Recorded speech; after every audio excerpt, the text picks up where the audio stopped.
ಲೇಖ.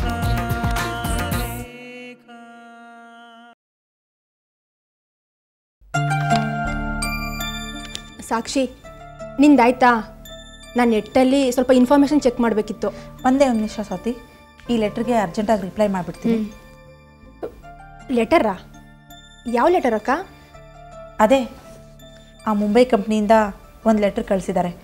ನಾನು ಡ್ಯೂಟಿಗೆ ಬಂದು ಜಾಯ್ನ್ ಆಗ್ತೀನಿ ಅಂತ ಒಂದು ಕನ್ಫರ್ಮೇಟರಿ ಲೆಟ್ರ್ ಕೊಡಬೇಕಂತೆ. ಸಾಕ್ಷಿ, ನೀನು ನಿಜವಾಗ್ಲೂ ಮುಂಬೈ ಹೋಗ್ತೀಯಾ? ಮೊದಲು ನಾನು ತುಂಬ ಫರ್ಮ್ ಆಗಿದ್ದೆ ಸ್ವಾತಿ. ಮುಂಬೈಗೆ ಹೋಗಲೇಬೇಕು ಅಂತ ಡಿಸೈಡ್ ಮಾಡಿಬಿಟ್ಟಿದ್ದೆ. ಆದರೆ ಈಗೀಗ ಯಾಕೋ ಡೋಲಾಯಮಾನ ಆಗ್ತಾಯಿದೆ ನನ್ನ ಮನಸ್ಸು. ಯಾಕೆ ಸಾಕ್ಷಿ? ನೀನು ಬಾಂಬೆ ಹೋಗೋ ವಿಚಾರವಾಗಿ ಪ್ರೇಮೇನಾದರೂ ಅಂದ್ರಾ? ಛೇ, ಪಾಪ ಅವ್ರು ನನಗೇನು ರೆಸ್ಟ್ರಿಕ್ಟ್ ಮಾಡಿಲ್ಲ. ನಿನಗೆ ಹೇಗೆ ಬೇಕೋ ಹಾಗೆ ನಿರ್ಧಾರ ತಗೋ ಅಂತ ಹೇಳಿದ್ರು. ಅಂತೂ ನೀನು ಪ್ರೇಮ್ನ ಮದುವೆ ಆಗಿ ಒಪ್ಕೊಂಡಿರೋದು ನನಗೊಂಥರ ರಿಲೀಫ್ ಸಿಕ್ಕಿದೆ ಅಕ್ಕ. ನನಗೆ ರಿಲೀಫ್ ಅನ್ನೋದಕ್ಕಿಂತನೂ ಒಂಥರ ಸಂದಿಗ್ಧ. ಈ ಕಡೆ ಅಪ್ಪ ಅಮ್ಮನಿಗೆ ನಿಜಾಂಶ ತಿಳಿಬಾರ್ದು ಅನ್ನೋ ಆತಂಕ, ಆ ಕಡೆ ಪ್ರೇಮ್ನ ಸಂಪೂರ್ಣವಾಗಿ ಕಳ್ಕೊಂಡು ಬಿಡ್ತೀನೇನೋ ಅನ್ನೋ ಭಯ. ಎರಡೂ ಒಟ್ಟಿಗೆ ಸೇರಿಕೊಂಡು ಮದುವೆ ಬಗ್ಗೆ ನಾನೊಂದು ನಿರ್ಧಾರ ತಗೊಳ್ಳೋ ಹಾಗೆ ಮಾಡಿದೆ. ಆದರೂ ಒಳ್ಳೆ ನಿರ್ಧಾರನೇ ಮಾಡಿದ್ದೀಯಕ್ಕ. ಪ್ರೇಮ್ ಅಂತ ಅಂಡರ್ಸ್ಟ್ಯಾಂಡಿಂಗ್ ಗಂಡ ಸಿಗೋದಕ್ಕೆ ಪುಣ್ಯ ಮಾಡಿರಬೇಕು. ಸಾಕ್ಷಿ, ನಾನೊಂದು ಮಾತು ಹೇಳ. ಜಾಹ್ನವಿ ನಿನಗಿಂತ ದುರಾದೃಷ್ಟವಂತೆ. ನೀನೇನೋ ಅನಿ ಸಂಬಂಧದಿಂದ ಆಚೆ ಬಂದ್ಬಿಟ್ಟೆ. ಆದರೆ ಪಾಪ ಜಾಹ್ನವಿ, ಅವನ ಜೊತೆ ಬಾಳೋಕ್ಕೂ ಆಗದೆ, ಅವನಿಂದ ದೂರ ಬರೋಕ್ಕೂ ಆಗದೆ ಎಷ್ಟು ಹಿಂಸೆ ಪಡ್ತಿರ್ಬೇಕಲ್ವಾ? ಬಿಡು ಸ್ವಾತಿ, ಆ ವಿಷಯ ಈಗ ಯಾಕೆ? ಈಗ ಇದ್ರ ಬಗ್ಗೆ ಹೇಳು. ಯಾವಾಗ ಜಾಯ್ನ್ ಆಗ್ತೀನಿ ಅಂತ ರಿಪ್ಲೈ ಮಾಡಲಿ? ಏನೇ ಅದು ಜಾಯಿನ್ ಅಂತ ಮಾತಾಡ್ತಾ ಇದ್ದೀರಾ?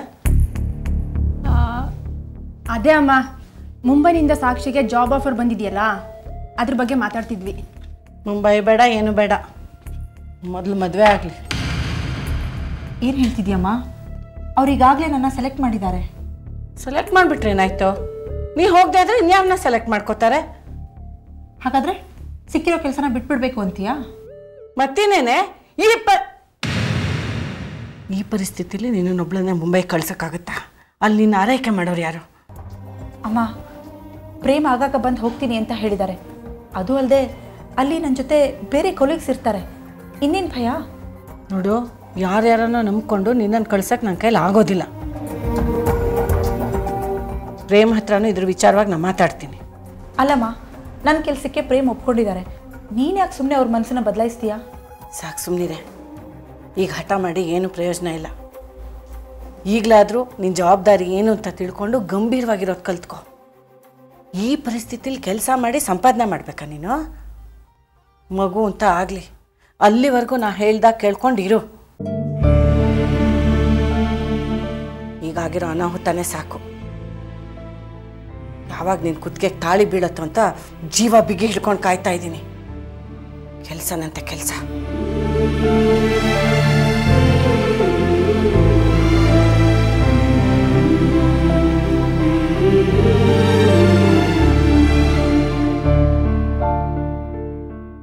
ಸಾಕ್ಷಿ, ಬೇಜಾರು ಮಾಡ್ಕೊಂಡ್ಯಾ? ಅಮ್ಮ ಬೈಯೋದು ನನಗೇನು ಹೊಸದಲ್ಲ ಸ್ವಾತಿ. ಆದರೆ ಮೊದಲಾಗಿದ್ದರೆ ನಾನು ಅಮ್ಮನ ಜೊತೆ ಆರ್ಗ್ಯೂ ಮಾಡ್ತಾಯಿದ್ದೆ. ಈಗ ನನ್ನ ಕೈಲಾಗ್ತಿಲ್ಲ. ಅಮ್ಮನ ಫೇಸ್ ಮಾಡೋದಕ್ಕೆ ನನಗೆ ಕಷ್ಟ ಅನಿಸ್ತಿದೆ. ಅಂಥದ್ರಲ್ಲಿ ವಾದ ಮಾಡೋದೇನು ಬಂತು? ಅಮ್ಮನೂ ಅಷ್ಟೆ, ಯಾವಾಗ ನಮ್ಮಿಬ್ಬರು ಮದುವೆ ಆಗುತ್ತೋ ಅಂತ ಟೆನ್ಷನ್ ಮಾಡ್ಕೊಂಡ್ಬಿಟ್ಟಿದ್ದಾರೆ. ಇದೆಲ್ಲ ತುಂಬ ಮುಜುಗರ ಅನಿಸುತ್ತೆ ಸ್ವಾತಿ ನನಗೆ. ನೋಡು, ಎಲ್ಲ ಸರಿ ಹೋಗುತ್ತೆ.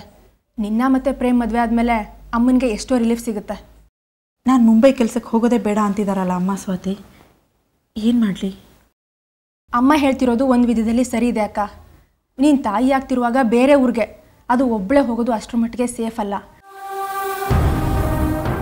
ಇಲ್ಲಾದರೆ ನನಗೆ ಗೊತ್ತಿರೋ ಡಾಕ್ಟ್ರ್ ಇದ್ದಾರೆ. ನೀನು ಕೂಡ ಮನೆ ವಾತಾವರಣದಲ್ಲಿ ಇರಬಹುದು. ಅದು ಅಲ್ಲದೆ ಹೋಟೆಲ್ ಮಗುನ ಇಟ್ಕೊಂಡು ಎಷ್ಟು ದಿನ ಅಂತ ಕೆಲಸ ಮಾಡ್ತೀಯ ಹೇಳು? ಜಾಬ್ ಪ್ರೊಫೈಲ್ ನೋಡಿದ್ರೆ ನಿನ್ನ ಪರಿಸ್ಥಿತಿಗೆ ಸೂಟ್ ಆಗೋ ಹಾಗೆ ಕಾಣಿಸ್ತಿಲ್ಲ. ಸದ್ಯಕ್ಕೆ ನೀನು ಇದನ್ನು ರಿಜೆಕ್ಟ್ ಮಾಡಿ ಮನೇಲಿರೋದೇ ಒಳ್ಳೆಯದು ಅನ್ನಿಸ್ತಿದೆ.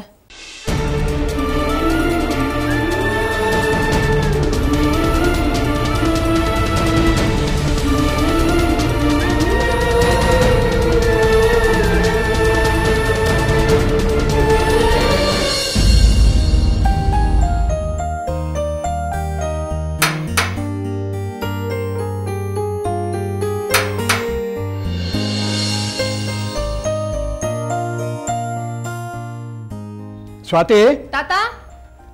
ನೋಡಮ್ಮ, ಯಾರೋ ಬಂದಾಗಿದೆ, ಬಾಗಲ್ ತೆಗಿ. ಹಾ ತಾತ.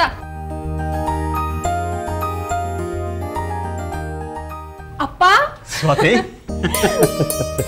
ಹೇಗಿದ್ದೀರಪ್ಪ? ನಾನು ಚೆನ್ನಾಗಿದ್ದೀನಮ್ಮ. ಅಲ್ಲ, ನೀನೇನು ಇಷ್ಟು ಸಣ್ಣಗಾಗಿ ಹೋಗಿದ್ಯಾ? ಓದಿನೋ ಏನು? ಅಪ್ಪ, ನಾನೇನು ಸಣ್ಣ ಆಗಿಲ್ಲ, ನೀವು ಸುಮ್ಮನೆ ರೇಗಿಸ್ಬೇಡಿ. ಕೊಡಿ ಬ್ಯಾಗ್. ಇರ್ಲಿ, ನಾನು ತಗೊಂಡೋಗ್ತೀನಿ. ಅಮ್ಮ, ಅಪ್ಪ ಬಂದ್ರು. ಮೇಷ್ಟ್ರು, ಆಶೀರ್ವಾದ ಮಾಡಿ ಮೇಷ್ಟ್ರೆ. ಇರ್ಲಿ ಬಿಡಿ. ನನ್ನ ಆಶೀರ್ವಾದ ಯಾವತ್ತೂ ನಿನ್ನ ಮೇಲೆ ಇದ್ದೇ ಇರುತ್ತೆ ಮೇಷ್ಟ್ರೆ. ಹೇಗಾಯ್ತು ನಿನ್ನ ಪ್ರವಾಸ ಎಲ್ಲ? ಎಲ್ಲ ಚೆನ್ನಾಗಾಯ್ತು ಮೇಷ್ಟ್ರೆ.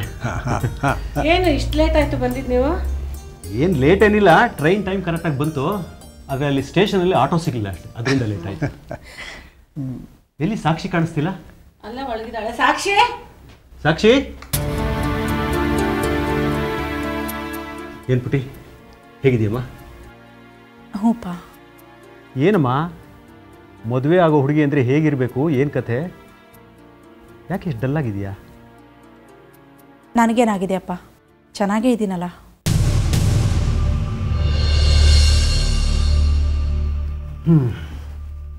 ಜಯಶ್ರೀ, ನಾನು ಹೋದ ಕೆಲಸ ಚೆನ್ನಾಗಾಯಿತು. ನಮ್ಮ ಜಾಗ ಅಂದುಕೊಂಡಿದ್ದಕ್ಕಿಂತ ಒಳ್ಳೆ ರೇಟಿಗೆ ಮಾರಾಟ ಆಯಿತು.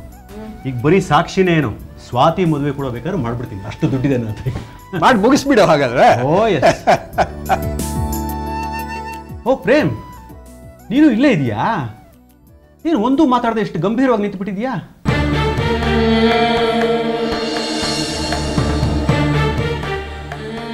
ಅಳಿಯ ಅಂತಂದ ಮೇಲೆ ಸ್ವಲ್ಪ ಬಿಗ್ಮಾನ ಇರೋದು ಬೇಡವೇ? ಮದುವೆ ಆಗೋವರೆಗೂ ಸ್ವಲ್ಪ ಗಂಭೀರವಾಗಿರು ಅಂತ ನಾನೇ ಅವನಿಗೆ ಹೇಳಿದ್ದೀನಿ. ಪ್ರೇಮ್ ಏನು ಅಂತ ನಮಗೆ ಗೊತ್ತಿಲ್ವ ಮೇಷ್ಟ್ರೆ? ಪಾಪ ಯಾವತ್ತೂ ಗಾಂಭೀರ್ಯದ ಬಾಲರ ಮೀರೋ ಹುಡುಗಾನೇ ಅಲ್ಲ ಅವನು. ಸರಿ, ನೀವು ಫ್ರೆಶ್ ಆಗಿಬಿಟ್ಟು ಬನ್ನಿ, ನಾನು ಕಾಫಿ ಮಾಡ್ತಿರ್ತೀನಿ. ಜಯಶ್ರೀ, ನನಗೂ ಒಂದು ಅರ್ಧ ಲೋಟ ಕಾಫಿ ಕುಡಿಬೇಕು ಅನ್ನೋ ಚಟಕ್ಕಲ್ಲ, ರಘುರಾಮನಿಗೆ ಕಂಪನಿ ಕೊಡೋಣ ಅಂತ. ನೀವು ಸರಿ ಮೇಷ್ಟ್ರೆ. ಅಂಕಲ್, ನೀವು ರಿಲ್ಯಾಕ್ಸ್ ಮಾಡ್ಕೊಳ್ಳಿ, ನಾನು ಆಫೀಸ್ಗೆ ಹೊರಟು ಬರ್ತೀನಿ. ಪ್ರೇಮ್, ಊಟಕ್ಕೆ ಇಲ್ಲಿಗೆ ಬಂದ್ಬಿಡು, ಎಲ್ಲ ಒಟ್ಟಿಗೆ ಊಟ ಮಾಡೋಣ. ಹೇಳೋಕ್ಕಾಗಲ್ಲ ಅಂಕಲ್, ಬಟ್ ಟ್ರೈ ಮಾಡ್ತೀನಿ. ಅರೆ ಸಾಕ್ಷಿ, ಇದೇನಮ್ಮ ಸುಮ್ಮನೆ ಹಾಗೆ ನಿಂತಿದ್ದೀಯಾ? ನೋಡು, ನಾನು ನಿನಗೆ ಆವಾಗಲೇ ಎಲ್ಲ ಅಧಿಕಾರನೂ ಕೊಟ್ಟು ಬಿಟ್ಟಿದ್ದೇನೆ. ಅವನ ಮೇಲೆ ಎಷ್ಟು ಬೇಕಾದ್ರೂ ಜೋರು ಮಾಡಬಹುದು. ಊಟಕ್ಕೆ ಬನ್ನಿ ಅಂತ ಸ್ವಲ್ಪ ಜೋರಾಗಿ ಹೇಳು ಅವನಿಗೆ. ಓ ಅರೆ ಹೇಳಮ್ಮ, ಯಾಕೆ ಸುಮ್ಮನೆ ನಿಂತಿದ್ದೀಯಾ?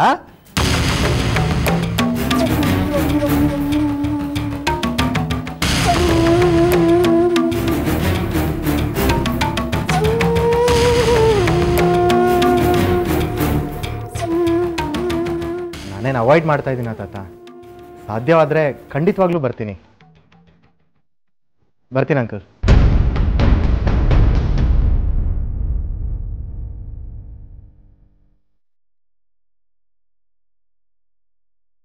ಮೇಷ್ಟ್ರೆ, ನಾನು ಮುಖ ತೊಳ್ಕೊಂಡು ಬರ್ತೀನಿ.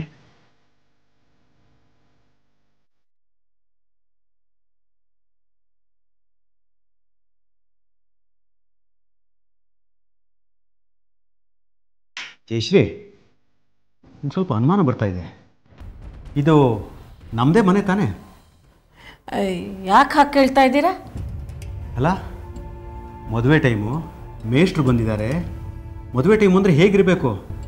ಎಲ್ಲರೂ ಎಷ್ಟು ಉತ್ಸಾಹ ಸಂಭ್ರಮದಿಂದ ಇರಬೇಕು. ಆದರೆ ನನಗೆ ಯಾರ ಮುಖದಲ್ಲೂ ಆ ಉತ್ಸಾಹ ಸಂಭ್ರಮ ಏನೂ ಕಾಣಿಸ್ತಾನೆ ಇಲ್ಲ. ಯಾಕೆ, ಏನಾಯ್ತು ಜಯಶ್ರೀ? ಅಯ್ಯೋ, ಏನೂ ಇಲ್ಲಪ್ಪ, ನೀವು ಸುಮ್ಮನೆ ಟೆನ್ಷನ್ ಮಾಡ್ಕೋತಾ ಇದ್ದೀರಾ. ನೋಡು, ನನಗೆ ಅಷ್ಟು ಸೂಕ್ಷ್ಮ ಅರ್ಥ ಆಗಲ್ಲ ಅನ್ಕೋಬೇಡ. ಸಾಕ್ಷಿ ನೋಡಿದೆ ಹೇಗಿದ್ದಾಳೆ ಅಂತ. ಪಾಪ ಪ್ರೇಮು ಹೇಗಿರ್ತಾನೆ ಹುಡುಗ ಉತ್ಸಾಹದಿಂದ, ಅವನು ಮಂಕಾಗಿದ್ದಾನೆ. ಯಾಕೆ, ಏನಾಯ್ತು? ಶಿವರಾಮ, ಏನೂ ಆಗಿಲ್ಲ ಅಂತ ಹೇಳಿದ್ನಲ್ಲ. ನೀವು ಹೋಗಿ ಮೇಷ್ಟ್ರ ಜೊತೆ ಮಾತಾಡ್ತಾ ಕೂತಿರಿ, ನಾನು ಕಾಫಿ ತರ್ತೀನಿ, ಹೋಗಿ.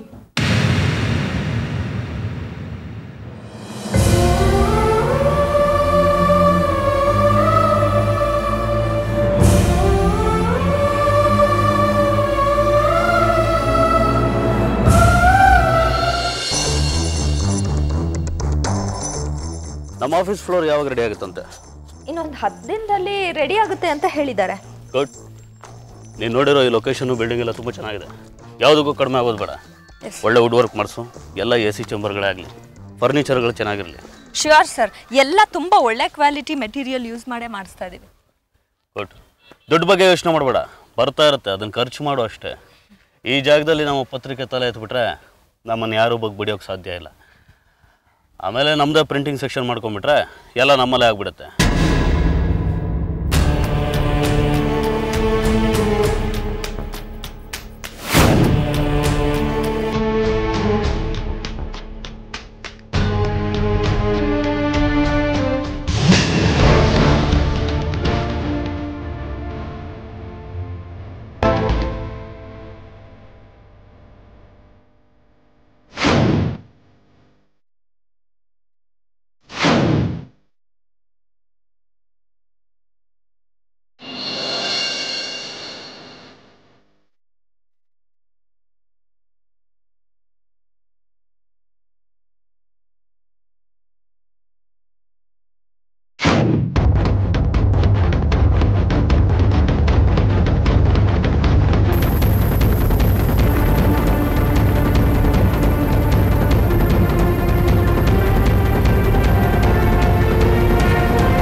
ನೀನೇನಕ್ಕೆ ಬಂದೆ ಇಲ್ಲಿ? ಇಲ್ಲೇನು ಕೆಲಸ ನಿನಗೆ? Get lost. ನೀನು ಯಾರು ನನ್ನ ಗೆಟ್ ಲಾಸ್ಟ್ ಅನ್ನಕ್ಕೆ? ಇದು ರೋಡು. ನೀನು ಗೇನು ಅಂದ್ರೆ ಕಪ್ಪಾಳಕ್ಕೆ ಹೊಡಿತೀನಿ ನಿನಗೆ. ಏನಂತ ಅನ್ಕೊಂಡಿದ್ಯಾ ನೀನು? ಹೊಡಿತೀಯಾ? ಹೊಡಿ, ಧೈರ್ಯ ಇದ್ರೆ ಹೊಡಿಬಹುದು. ಸ್ವಾತಿ, ನಾಚಿಕೆ ಆಗಲ್ವ ನಿನ್ಗೆ? ಸಾಕ್ಷಿಗೆ ಮೋಸ ಮಾಡಿ ಈಗ ಇನ್ಯಾವ ಜೊತೆಗೋ ರಾಜಾರೋಷವಾಗಿ ತಿರ್ಗಾಡ್ತಿದ್ಯಲ್ಲ, ನಿಂದು ಒಂದು ಜನ್ಮನ.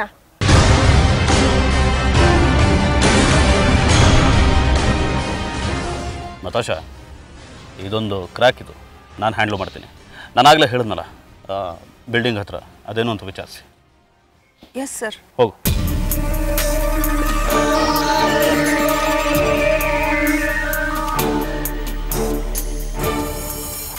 ಏನಿಂದು? ಏನಂತ ಅಂದ್ಕೊಂಡಿದೀಯ? ನೀನು ಯಾರು ಕೇಳೋಕೆ? ನಿಮ್ಮ ಅಕ್ಕನೇ ಕೇಳದೆ ಸುಮ್ಮನೆ ಕೂತಿದ್ದಾಳೆ. ನಿಮ್ಮ ಅಕ್ಕಂಗೆ ಜ್ಞಾನ ಇರಲಿಲ್ವಾ? ನಾನು ಗಂಡಸು, ಬೇಕಾದ್ ಮಾಡ್ತೀನಿ. ನಿನ್ನ ಗ್ರಹಗತಿ ಚೆನ್ನಾಗಿದೆ. ಒಂದು ಹೆಣ್ಣನ್ನ ಕಣ್ಣೀರಲ್ಲಿ ಕೈ ತೊಳೆಕ್ ಬಿಟ್ಟು ಇಲ್ಲಿ ಬಿಲ್ಡಿಂಗ್ ಮೇಲೆ ಬಿಲ್ಡಿಂಗ್ ಕಟ್ತೀಯಾ? ಏನಾಗಿದೆ ಗೊತ್ತಾ ಸಾಕ್ಷಿ ಪರಿಸ್ಥಿತಿ? ಏನಾದರೂ ಆಗಲಿ, ನಾನೇನು ಮಾಡೋಕ್ಕಾಗತ್ತೆ? ಎಲ್ರ ಮುಂದೆ ಬಯಲು ಮಾಡ್ತೀನಿ ಅಂತ ಬಂದ್ಲು. ನಾನು ಹೇಳಿದ್ನ ಅವಳಿಗೆ ಟಾಮ್ ಟಾಮ್ ಮಾಡು ಅಂತ. ಬಾಯಿ ಮುಚ್ಕೊಂಡಿದ್ದಿದ್ರೆ ನಾನು ಅವಳಿಗೆ ನ್ಯಾಯ ಕೊಡ್ತಿದ್ದೆ. ಅವಳೇ ಕಾಲ ಮೇಲೆ ಚಪ್ಪಡಿ ಹೇಳ್ಕೊಂಡು ನನಗೆ ಅನ್ಯಾಯ ಆಗೋಯ್ತು, ನನಗೆ ಮೋಸ ಆಗೋಯ್ತು ಅಂದ್ರೆ ನಾನೇನು ಮಾಡಲಿ? ಈ ನಿರ್ಲಕ್ಷ್ಯ ಸರಿಯಲ್ಲ ಅನಿರುದ್ಧ್. ಸಾಕ್ಷಿ ಜೀವನದಲ್ಲಿ ಏನು ಅನ್ಯಾಯ ಆಗಿದೆ ಗೊತ್ತಾ? ಏನು? ಸಾಕ್ಷಿ ನಿಮ್ಮ ಜೀವನದಿಂದ ಹೊರಟೋದ್ಲು, ನೀವಿನ್ನೂ ನಿರಾಳವಾಗಿರ್ಬೋದು ಅನ್ಕೊಂಡ್ರಿ, ಆದ್ರೆ ನೀವೇ ಸಿಕ್ಕಾಕೊಂಡ್ರಿ. ನಾನಾ? ತನ್ನ ಜೀವನದಲ್ಲಿ ಇನ್ನೊಂದು ಸಾರಿ ನಿಮ್ಮ ಮುಖ ನೋಡಬಾರ್ದು, ನಿಮ್ಮ ಸಂಪರ್ಕನ ಒಂದು ಚೂರು ಕೂಡ ಮಾಡಬಾರ್ದು ಅಂತ ಡಿಸೈಡ್ ಮಾಡಿದ್ಲು. ಆದರೆ ದುರಾದೃಷ್ಟ ಏನಾಯ್ತು? ನಿಮ್ಮ ಬುದ್ಧಿಗೇಡಿ ನಡವಳಿಕೆಗೆ ಸಾಕ್ಷಿ ಈಗ ಗರ್ಭಿಣಿಯಾಗಿದ್ದಾಳೆ.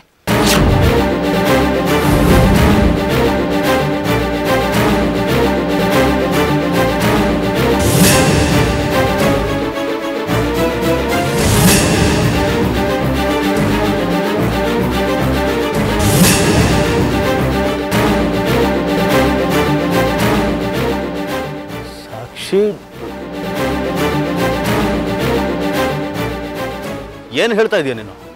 ನಿಜ ಅನಿರುದ್ಧ್, ತಮ್ಮ ಪಾಪದ ಫಲ ನಮ್ಮ ಸಾಕ್ಷಿ ಹೊಟ್ಟೆನಲ್ಲಿ ಬೆಳೀತಿದೆ.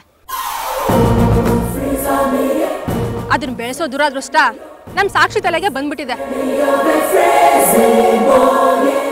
ಪಾಪ ಈಗ ತಲೆ ಮೇಲೆ ಕೈ ಹೊತ್ಕೊಂಡು ಕೂತಿದ್ದಾಳೆ.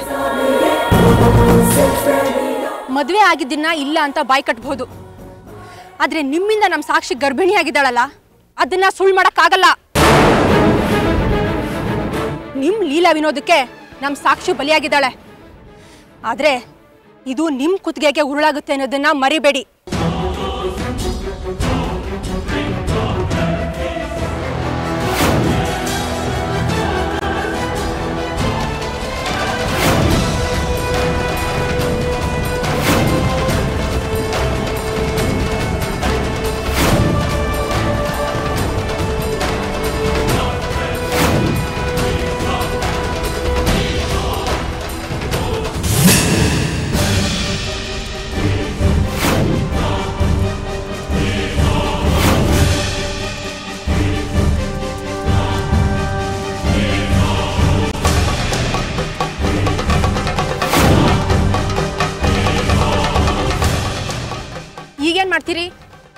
ಸಾಕ್ಷಿ ಗರ್ಭಿಣಿ ಆಗೋದಕ್ಕೆ ನಾನು ಕಾರಣನೇ ಅಲ್ಲ ಅಂತ ಹೇಳ್ತೀರಾ? ನಮ್ಮ ಸಾಕ್ಷಿ ಹೊಟ್ಟೆ ಉರಿಸಿದಿರಲ್ಲ, ನೀವು ಅನ್ಭವಿಸೋದು ಬೇಡವಾ? ಎಲ್ಲಾನು ಇಲ್ಲೇ ಅನ್ಭವಿಸ್ತೀರಿ, ನಮ್ಮ ಎದುರುಗೇನೆ. ಸಾಕ್ಷಿ ಶಾಪ, ಅವಳ ಕಣ್ಣೀರು, ನಿಟ್ಟುಸ್ರು ನಿಮ್ಮನ್ನ ಸುಮ್ಮನೆ ಬಿಡಲ್ಲ ಅನಿರೋದು ನೆನ್ಪಿರ್ಲಿ.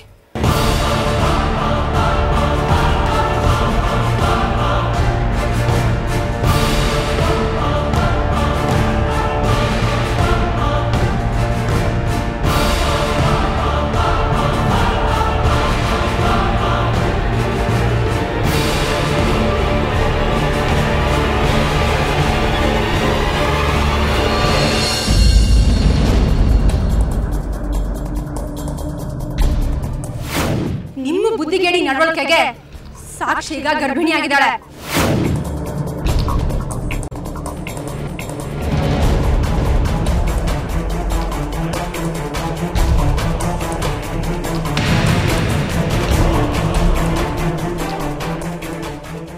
ಅನಿ, ಏನು ಯೋಚನೆ ಮಾಡ್ತಾ ಇದೆಯಾ? ಏನಿಲ್ಲಮ್ಮ. ಪತ್ರಿಕೆ ಬಗ್ಗೆ ಯೋಚನೆ ಮಾಡ್ತಿದ್ಯಾ? ದುಡ್ಡುಗೇಟೇನಾದರೂ ಬೇಕಾಗಿತ್ತಾ? ಎಲ್ಲ ನೀನೇ ಕೊಟ್ಟಿದೆಯಲ್ಲಮ್ಮ. ಅಲ್ಲ, ದುಡ್ಡು ಜಾಸ್ತಿ ಬೇಕಾದರೆ ಕೇಳು, ಅರೇಂಜ್ ಮಾಡ್ತೀನಿ. ನನಗೆ ನೀನು ಗೆಲ್ಲೋದು ಮುಖ್ಯಪ್ಪ. ಖಂಡಿತ ಗೆಲ್ತೀನಮ್ಮ. ನೋಡು ಅನಿ, ತೇಜಸ್ವನಿಗೆ ನಿಮ್ಮಪ್ಪಂಗೆ ನಾವು ತುಂಬ ಇರಿಟೇಟ್ ಮಾಡಿದ್ದೀವಿ. ಯಾವುದೇ ಕಾರಣಕ್ಕೂ ಅವ್ರ ಮುಂದೆ ನಾವು ಜಾರಿ ಬೀಳಬಾರ್ದು, ಅದಕ್ಕೆ ಕೇಳ್ತಾ ಇದ್ದೀನಿ. ಖಂಡಿತ ಇಲ್ಲಮ್ಮ, ನಾನು ಸೋಲಲ್ಲ, ಗೆಲ್ತೀನಿ. ಮತ್ತೆ ಇನ್ನೇನು ಯೋಚನೆ ಮಾಡ್ತಾ ಇದೀಯಾ ಅನಿ? Any problem? ಏನಿಲ್ಲಮ್ಮ, ಅದು ಅನಿ, ನೀನು ನಾರ್ಮಲ್ ಆಗಿಲ್ಲ, ಏನಾಯ್ತಪ್ಪ? ಅದು ಹೀಗಾಗುತ್ತೆ ಅಂತ ಅಂದ್ಕೊಂಡಿರಲಿಲ್ಲ. ಹಾಳಾದ್ದು ನನ್ನ ಕುತ್ತಿಗೆಗೆ ಸುತ್ಕೋತಾ ಇದೆ. ಏನು? ಸ್ವಾತಿ ಸಿಕ್ಕಿದ್ಲು, ಸಾಕ್ಷಿ ತಂಗಿ. ನೋಡಿದ್ರು ನೋಡ್ದಾಗ ಬಂದ್ಬಿಡ್ಬೇಕಾಗಿತ್ತು. ಅಯ್ಯೋ, ಅವಳೇ ಬಂದು ದೊಡ್ಡ ಜಗಳ ಆಡಲ್ಲಮ್ಮ. ಏನಂತೆ ಅವಳದು ಕಿತಾಪತಿ? ಸಾಕ್ಷಿ ಪ್ರೆಗ್ನೆಂಟ್ ಅಂತೆ.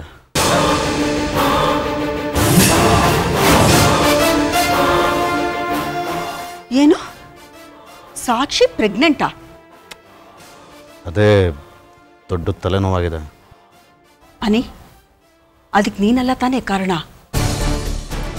ನಾನು ಕಾರಣ ಅಲ್ಲದೆ ಇದ್ದಿದ್ರೆ ನಾನು ಯಾಕಮ್ಮ ತಲೆ ಕೆಡಿಸ್ಕೋಬೇಕಾಗಿತ್ತು? ಥೂ, ನಿನ್ನ ಮೇಲೆ ಕೆಟ್ಟು ಕೋಪ ಬರುತ್ತೆ ಕಣೋ ನನಗೆ. ಇಂಥ ಕೆಲಸನೇನೋ ಮಾಡೋದು ನೀನು? ಒಂದರಲ್ಲಿ ತಪ್ಪಿಸ್ಕೊಂಡೆ ಅಂದರೆ ಇನ್ನೊಂದರಲ್ಲಿ ನೀಟಾಗಿ ಸಿಕ್ಕಾಕೊಳ್ತೀಯ. ಏನೋ ಮಾಡೋದು ಇವಾಗ? ಅದೇ ಟೆನ್ಷನ್ ಆಗ್ತಾ ಇದೆ. ಮಾಡೋದು ಒಂದೆರಡಲ್ಲ ಕಣೋ, ನೀನು ಎಲ್ಲ ನನ್ನ ತಲೆಗೆ ತರ್ತೀಯ. ಒಂದು ಕಡೆಯಿಂದ ನಿನ್ನ ಪ್ರಾಬ್ಲಮ್ ಸಾಲ್ವ್ ಮಾಡ್ಕೊಳ್ತಾ ಬರ್ತೀನಿ, ಇನ್ನೊಂದು ಕಡೆಯಿಂದ ಇನ್ನೊಂದು ಪ್ರಾಬ್ಲಮ್ ಕ್ರಿಯೇಟ್ ಮಾಡ್ತಾ ಬರ್ತೀಯ. ಸಾಕಾಗೋಗಿದೆ ಕಣೋ. ಏನು ಮಾಡೋದು ಇವಾಗ? ಅದನ್ನೇ ಯೋಚನೆ ಮಾಡ್ತಾ ಇದ್ದೀನಿ. ಮಾತಾಡಬೇಡ ನೀನು. ನಿಮ್ಮಪ್ಪ ನಿನ್ನ ವಿರುದ್ಧ ಕಿಡಿಕಾರಕ್ಕೂ ನೀನು ಮಾಡೋಕ್ಕೂ ಸರಿಯಾಗಿದೆ ಕಣೋ. ಅಲ್ಲ ಕಣೋ, ಆಡ್ಕೊಳ್ಳೋರ್ ಮುಂದೆ ನಾವು ಜಾರಿ ಬಿದ್ದಾಗ ಆಗಲ್ವೇನೋ? ಅವ್ರ ವಿಷಯ ಬಿಟ್ಬಿಡು. ಇನ್ನು ಸಾಕ್ಷಿ ಅವಳು ಸುಮ್ಮನಿರ್ತಾಳ? ಅನಿ, ನಿನ್ನ ಬುಗ್ರಿ ಥರ ಆಡಿಸ್ತಾಳೆ ಕಣೋ. ಏನು ಮಾಡ್ತೀಯ ಅವಾಗ? ನೋಡು, ಈಗ ನಿನ್ನ ಜುಟ್ಟು ಅವಳ ಕೈನಲ್ಲಿರುತ್ತೆ. ಇಷ್ಟು ದಿವಸ ನಾವು ಸುಮ್ಮನೆ ಇದ್ದ ಹಾಗಾಗಲ್ಲ. ನೀನು ಪತ್ರಿಕೆ ಶುರು ಮಾಡ್ತಿದ್ಯಾ. ಸರಿಯಾದ ಸಮಯ ನೋಡಿ ಇದನ್ನ ಎಕ್ಸ್ಪೋಸ್ ಮಾಡಿದ್ರೆ ಯಾರ್ದು ಮರ್ಯಾದೆ ಹೋಗೋದು? ಇಲ್ಲಮ್ಮ, ಹಾಗೆಲ್ಲ ಏನೂ ಆಗಲ್ಲ. ಇಷ್ಟು ದಿನ ಏನು ಮಾಡ್ಕೊಂಡು ಅವಳು ಸುಮ್ಮನಿದ್ದು ತಾನೆ, ಇನ್ನು ಮುಂದಕ್ಕೂ ಸುಮ್ಮನೆ ಇರ್ತಾಳೆ. ಅನಿ, ಸುಮ್ಮನೆ ಇರೋದು ಹಾಗಲ್ಲ ಕಣೋ. ನೋಡು, ಇದು ಸ್ಲೋ ಪಾಯ್ಸನ್ ಥರ.